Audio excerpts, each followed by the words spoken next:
Bienvenue dans Euronews Soir pour un nouveau tour d'horizon de l'actualité européenne et internationale. Voici les titres de ce journal. Nouveau revers pour Boris Johnson au Royaume-Uni. La Cour suprême juge illégale la suspension du Parlement. Ses détracteurs lui demandent de démissionner mais lui refusent. Dans l'actualité également, les déclarations de Donald Trump à l'ONU. Le président américain promet de durcir les sanctions si Téhéran ne change pas d'attitude. Et puis la PMA pour toutes les femmes examinées à l'Assemblée nationale en France. Les débats s'annoncent houleux, tant le sujet divise. On terminera ce journal avec une exposition à la Tate Gallery de Londres. L'artiste contemporain britannique Mark Leakey interroge la nostalgie. Je vous le disais en titre, c'est un nouveau coup dur pour Boris Johnson. La Cour suprême britannique juge illégale sa décision de suspendre le Parlement pendant 5 semaines à l'approche du Brexit. Ses détracteurs demandent plus que jamais sa démission. Boris Johnson, lui, renouvelle depuis l'ONU son appel à des élections. Joanne Massard. Le Premier ministre Boris Johnson l'a déclaré. Il respecte la décision de la Cour suprême du Royaume-Uni, selon laquelle sa suspension du Parlement était illégale. Mais il reste en désaccord avec cet arrêt. S'exprimant à New York peu après le jugement, il a attaqué la militante anti-Brexit qui a porté plainte contre le gouvernement. Je dois dire que je ne suis pas du tout d'accord avec ce que les juges ont estimé. Je ne pense pas que ce soit bien, mais nous irons de l'avant et bien sûr le Parlement reviendra. Mais je pense que les choses les plus importantes restent de continuer et de livrer le Brexit le 31 octobre, car il est clair que les demandeurs dans cette affaire sont déterminés à essayer d'empêcher cela. Boris Johnson a également indiqué qu'il pourrait à nouveau suspendre le Parlement une deuxième fois, exprimant sa conviction que les juges de la Cour suprême ne lui ont pas explicitement dit de ne pas le faire. Je crois que les juges pensaient qu'ils ne pouvaient accepter la suspension du Parlement que nous souhaitons. C'est un jugement inhabituel d'en arriver, à mon avis, à la suspension du Parlement. Cette prérogative est très ancienne et je pense qu'elle n'a jamais été contestée de cette façon. Aujourd'hui encore, Boris Johnson est en tête dans les sondages. Il a mis au défi le chef de l'opposition travailliste Jeremy Corbyn d'accepter une nouvelle élection. La décision de la Cour suprême ne semble pas avoir miné sa confiance.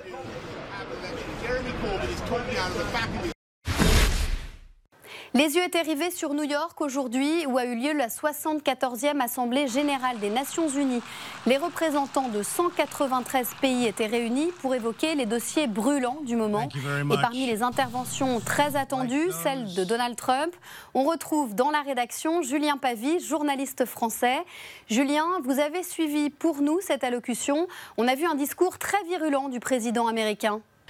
Oui, discours très virulent de Donald Trump qui a tout d'abord défendu sa vision du monde. L'avenir n'appartient pas aux mondialistes mais aux patriotes, a insisté le président américain qui s'est posé en ambassadeur, en défenseur des nations souveraines et indépendantes, celles qui protègent avant tout leurs citoyens. Ensuite, sur les questions internationales, Trump a fustigé plusieurs nations. Tout d'abord la Chine, dont il n'a de cesse de critiquer la politique commerciale. Le temps des abus de la Chine est révolu, a-t-il déclaré d'un ton grave. C'était là aussi une façon pour le président américain de mettre en cause plus globalement le mondialisme. Il a aussi évoqué le cas de Hong Kong et sur ce point, Trump a appelé Pékin à protéger le mode de vie démocratique et les libertés sur l'île après les manifestations de ces derniers mois. Donald Trump était aussi très attendu sur l'Iran, en particulier depuis les attaques contre les installations pétrolières saoudiennes que Washington attribue au régime de Téhéran.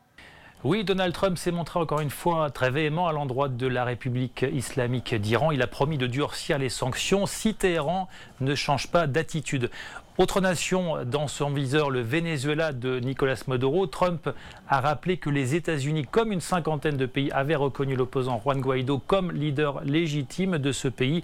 On a d'ailleurs pu voir la représentante du Venezuela à l'ONU ignorer et même narguer le président américain en lisant un livre de Simon Bolivar.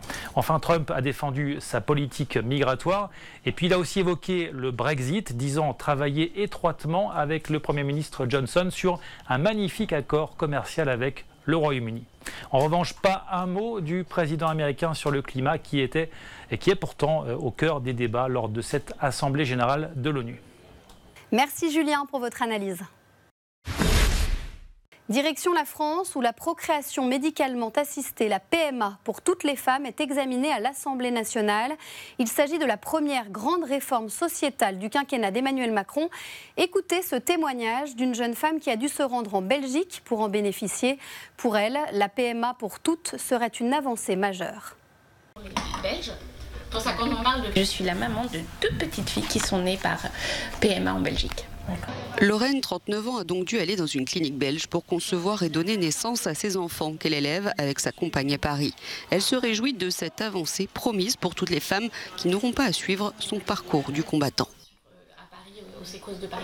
Au début du projet, le stress induit par, en plus, le fait de devoir aller à l'étranger, je m'en serais bien passée. Et je pense que de pouvoir le faire à côté de chez soi, en étant suivi par ses médecins habituels, ça sera vraiment beaucoup plus facile. Certaines associations de défense des droits LGBTI comme Guélib y voient même un nouveau droit, une liberté supplémentaire pour toutes les femmes. Je vois dans cette extension de la PMA à toutes les femmes une grande loi dans l'histoire des femmes, au même titre que le droit de vote, au même titre que l'IVG. Un droit de plus après le dernier en date, celui du mariage pour tous en 2013. Aujourd'hui, plus de 6 ans après, les mentalités françaises ont évolué. Environ 2 tiers des Français, 65%, sont en faveur de la PMA pour toutes. Et les gens se sont bien rendus compte qu'on était des familles comme les autres. Donc il n'y avait plus de raison de nous mettre de côté. Mais Lorraine, également activiste LGBT, dénonce les manifestations d'hostilité encore trop souvent nombreuses des anti-PMA. C'est toujours un moment difficile à vivre, ça reste un déferlement de violence, enfin, même verbale, mais psychologiquement c'est difficile, sur nos familles, sur nos enfants. Il y a des inscriptions dans la rue, il y a des affiches, c'est quelque chose voilà, d'assez violent pour nous. En France toujours, la colère gronde. La manifestation interprofessionnelle contre le projet de réforme des retraites a réuni des milliers de personnes. Malia Coutan. La grève contre la réforme des retraites a réuni une dizaine de milliers de personnes partout en France. Près de 150 actions ont été menées à travers le pays pour faire entendre la colère.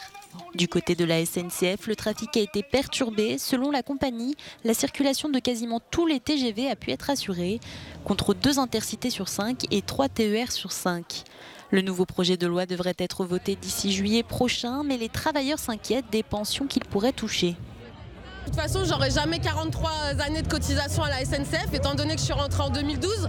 Avant, j'ai travaillé dans le privé, j'ai eu des périodes de chômage. Donc forcément, si on prend l'ensemble de ma carrière, je serais forcément pénalisée. Aujourd'hui, mon salaire en tant qu'agent commercial à la SNCF, c'est 1 700 € en travaillant les nuits, les jours fériés, etc. C'est des primes qui sont même pas incluses dans le calcul de la retraite. Donc moi, aujourd'hui, avec la réforme, j'aurais même pas 1 000 € de pension à la fin, quoi. En attendant le vote, la grève sera reconduite le 5 décembre prochain. Venons-en à cette affaire qui fait grand bruit dans le milieu de la gastronomie française. Le célèbre chef Marc Verrat poursuit le guide Michelin en justice. Il souhaite connaître les raisons exactes du déclassement de son restaurant, la Maison des Bois à Manigot, en Haute-Savoie. Terminée la lune de miel entre Marc Verrat et le guide Michelin. Le grand chef cuisinier français a décidé de poursuivre en justice le guide rouge pour connaître les raisons exactes du déclassement de son restaurant La Maison des Bois. Dans sa 110e édition publiée début 2019, le célèbre guide a retiré sa 3e étoile au chef qu'il avait obtenu 1 an plus tôt. Ses avocats ont expliqué que pendant 8 mois, Marc Verrat a cherché à connaître les raisons de son déclassement. Il a demandé les factures ou notes de réunion des inspecteurs du guide Michelin sans obtenir de réponse. En juillet, Marc Verrat a alors demandé ne plus figurer dans le guide, en vain. L'audience en référé devant le tribunal de grande instance de Nanterre est prévue le 27 novembre prochain. En Espagne, la Cour suprême vient d'autoriser l'exhumation de la dépouille du dictateur Francisco Franco. Pour Pedro Sánchez, c'est une grande victoire de la démocratie espagnole. Julien Pavy. La justice espagnole a de nouveau donné son feu vert à l'exhumation du corps de Franco de son mausolée. Les 6 magistrats de la Cour suprême ont rejeté à l'unanimité le recours déposé par la famille de l'ex-dictateur qui repose à la Valle de los Caídos, un site monumental creusé à flanc de montagne. La décision des magistrats est une victoire pour le Premier ministre sortant Pedro Sánchez, qui avait fait de l'exhumation de Franco une priorité, car il estime que son mausolée n'est pas compatible avec les valeurs de la démocratie espagnole. La dépouille de Franco doit être transférée vers un cimetière plus discret au nord de Madrid, mais rien n'est acté. Les descendants de Franco devraient formuler un ultime recours devant la Cour constitutionnelle. Je vous parlais hier de la faillite du voyagiste britannique Thomas Cook. Les conséquences sont nombreuses pour les clients, mais aussi pour les hôteliers. Voyez ce reportage en Crète de notre journaliste grec Simela Tourtidou. C'est avec stupéfaction que les hôteliers de Crète ont appris la faillite de Thomas Cook, un pourvoyeur de touristes majeur pour l'île et pour toute la Grèce. Nikos Tchalkadis tient un hôtel sur l'île. Thomas Cook lui doit beaucoup d'argent. Il craint de ne jamais en voir la couleur. Nous avons été stupéfaits d'entendre que le gouvernement britannique avait laissé ce géant faire faillite. Ces derniers jours, nous nous demandions ce qui se passait, c'était troublant. On a appris la faillite de Thomas Cook vers 2 h du matin. Nous avons reçu les premiers messages nous informant que les efforts déployés pour sauver l'entreprise avaient échoué. Les hôtels de Crète devaient accueillir d'ici fin novembre plus de 50 000 voyageurs via Thomas Cook. Ces réservations sont désormais annulées au grand désarroi des commerçants locaux en lien direct avec le tourisme. Ce n'est certainement pas une bonne nouvelle. Thomas Cook était une grande entreprise traditionnelle qui attire un grand nombre de touristes en Crète. Cela ne va pas affecter que la Crète, mais toute la Grèce. Ça va être difficile pour nous car beaucoup de touristes ne vont pas venir maintenant. Nous en attendions des milliers d'autres. Ils ne viendront pas, c'est problématique. L'an passé, Thomas Cook a envoyé près de 3 millions de touristes en Grèce. Sa faillite représente un défi de taille pour le gouvernement qui cherche à soutenir la croissance du pays. Pour de nombreuses îles grecques comme la Crète, le vide créé par la faillite de Thomas Cook sera très difficile à combler. Les hommes d'affaires du secteur touristique disent que c'est un coup dur, non seulement pour cette année, mais aussi pour les années à venir.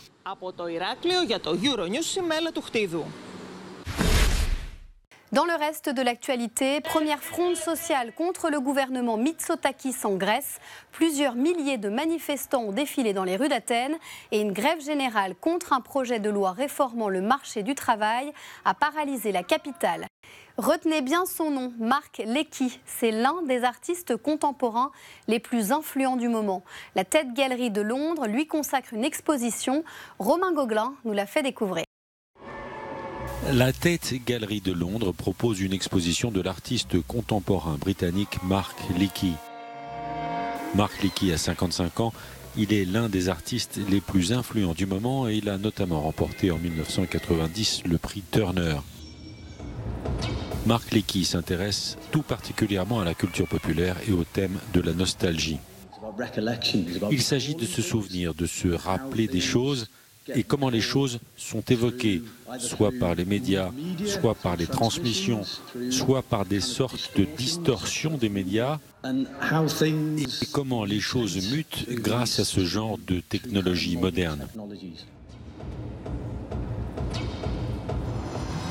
Oh, le pouvoir magique de l'obscurité est le titre de l'exposition des œuvres de Marc Lecký. C'est à la Tate Gallery de Londres jusqu'en janvier 2020. C'est la fin de cette édition. Merci de l'avoir suivi. Restez sur Euronews, l'information continue. Très belle soirée, à demain.